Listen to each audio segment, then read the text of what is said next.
I reckon most of you actually watching have never even attempted Pinterest ads. Now, I've dabbled with it probably for the last 2 or 3 years or so. Only recently, over the last year, have I found consistency with it. And similar to Bing, I literally spend about 15 minutes every single month just looking at the account and making changes. In terms of ad spend, it is roughly only around $50 a day. But at the time of making this video, the last week or two particularly, I am seeing an increase in sales from Pinterest. So I am going to begin to scale this further. The ideal goal with this is to achieve around $100, $200 a day ad spend whilst maintaining a very good ROAS. And as you saw by the title and the thumbnail, this year I've pretty much reached a 5 ROAS with Pinterest. Now, looking at your screen now, this is the reporting dashboard for my Pinterest ads. Now, you can see up here, we've got this year selected, so 2023. I have 3 active campaigns. I'm keeping it simple, and the total average ROAS across the 3 is 4.85, so just below a 5, but you can see 2 of the campaigns are over a 6 ROAS, which is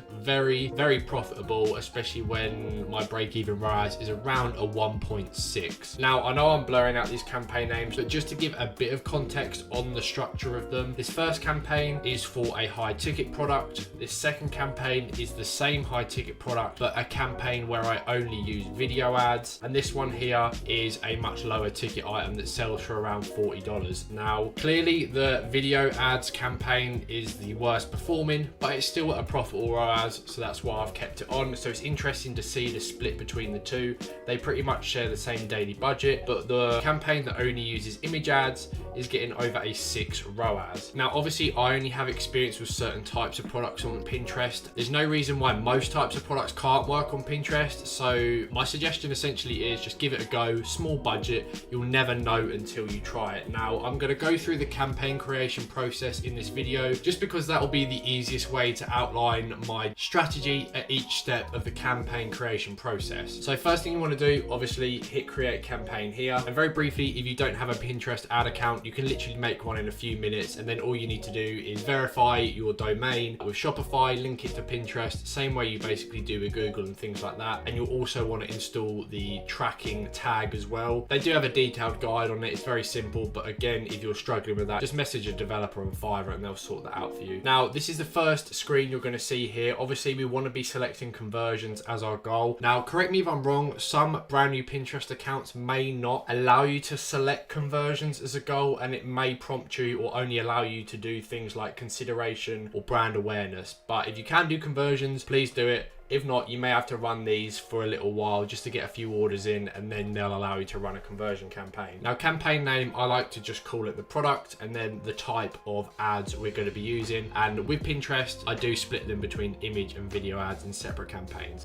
So we're just going to go gym leggings, image ads, obviously just an example for this video. Next up, campaign status, active, daily budget rather than a lifetime budget, because if you're running lifetime, once that's reached its spend, it will just turn off. We don't want that. We want a continuous daily budget. At the moment, I am spending around £50, $50 a day on Pinterest, split between the 3 campaigns, so it is about 15 quid every campaign. You can even start testing with Pinterest literally with $5, because you'll get a good amount of traffic from that. So we're just going to go with 5. I obviously recommend with all other platforms, the more you spend, the more data you're going to get to work with, and the quicker, hopefully, things will optimize for you. Now, campaign schedule, you want it to run continuously. You don't want it to pause on certain days or times. Hit next. Now, this is probably the most important stage of the campaign, and it is the ad group details, kind of like a Facebook ad set. Usually here, I literally just name it the targeting option we're using. So if we do, let's do fitness, for example, as the target for this video. Now, you want to select the middle option here out of these 3. You want to be finding new customers, because that is the ultimate goal here. Now, these are the targeting options where you can either target keywords or interests. I have tested keyword targeting, something that's never really worked for me. Feel free to test it yourself, but for me personally,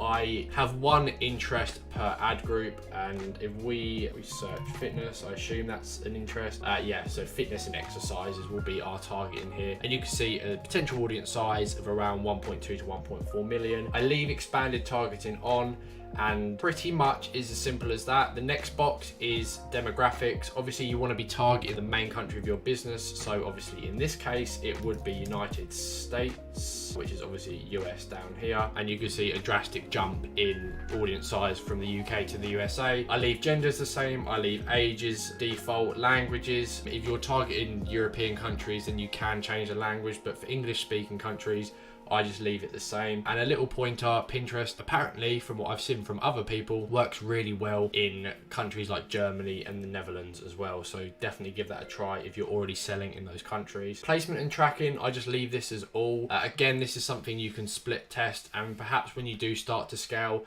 test these sort of things in a bit more detail with a bit more ad spend, because you may find you get a lot better return from, you know, browse, and you might get a better return from search. But to begin with, I keep it on all. Now, optimization and delivery, I think this is another area with brand new accounts. It will only let you do add to basket. Once you get a few sales, you can then optimize for checkout, which is, you know, another word for purchases or orders. So if you can, optimize for checkout. If you can't, just run add to basket. And then hopefully once you have a couple of orders come in and the Pinterest tag fires at checkout, they'll allow you to use this optimization strategy here. Bidding automatic, again, I don't really mess with manual bidding on Pinterest. Then the final step is going to be the creation of your ads. Now,